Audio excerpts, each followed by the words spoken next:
Again, Jesus speaks about his coming betrayal and death and finds no understanding from his closest disciples. "Don't forget what I'm about to tell you," he says. "The Son of Man is going to be handed over to the power of human beings." But they did not understand the saying. Its meaning was concealed from them so that they could not perceive it. And they were afraid to ask him about the saying. Now, isn't it so much easier to look forward to easier times than to look hard times in the eye like Jesus and be prepared for it?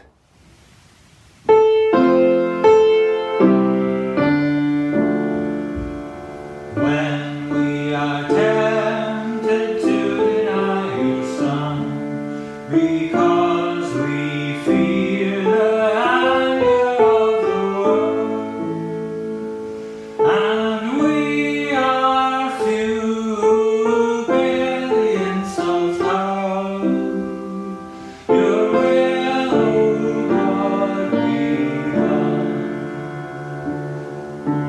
When we are tempted to betray your Son, because he leads us in a hard way, and makes demands we do not want to pay, your will, O God, be done. When we forget the cross that held your Son, and would all avoid the burden of his life, the cry for justice and the winter strife, your will, O God, be done. When thou excuse the victory of your Son, and faith is weak and all is hopeless fled, help us to know it risen from the dead, your will, O God, be done.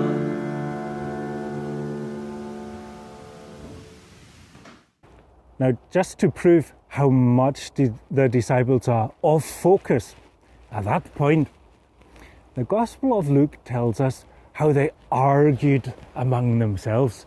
Who the greatest among them is, they argue with others around. Is someone else allowed to quote Jesus' name when healing sick people? And the disciples argue with Samaritans who are not willing to receive Jesus because he is a Jew on the way to Jerusalem is the reason for the refusal. And Jesus tells them off each time. You are not focusing on real issues, Jesus says. The least among you is the greatest. Whoever is not against you is for you. And there is no revenge in return to rejection. Jesus is now heading into mortal danger in Jerusalem. On top of that, he is neither heard nor understood by the closest around him, his disciples. Plus, he has to set them right in so many ways. Jesus looks quite alone on this hard road. It was some time before Jesus' disciples fully realized who he was and what were the implications of his mission.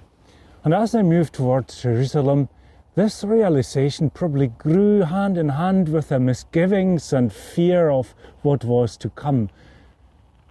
Imagine a conversation between a disciple and Jesus at that time. No, Jesus, no. Hardly 3 years, that's all we've known you. Long enough to know not to want to keep you to ourselves. Long enough to know we share you, but not to lose you.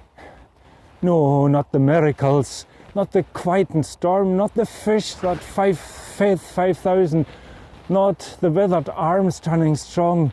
These are right, they're very important, but they're not why we follow you. It's you. That's why we are here. That's why this unsophisticated crew of half-baked fishermen and known events trail behind you. You said come, and not knowing where or why we followed, and now, just when everything begins to fall into place, just when our eyes are beginning to recognize who you are, you want to end it all. Do you want to die, Jesus? Or is it the heat? Or has the pressure of the crowd scared off your sanity? Look, forget the Passover. There'll be other years anyway. We've all been before. What do you say? We're going up to Jerusalem, and when we get there, I'll be handed over to the chief priests and scribes. They will sentence me to die and hand me over to the Romans to be killed. They will mock me and spit on me and flog me with their whips and kill me. But after 3 days, I will come back to life again. Ah,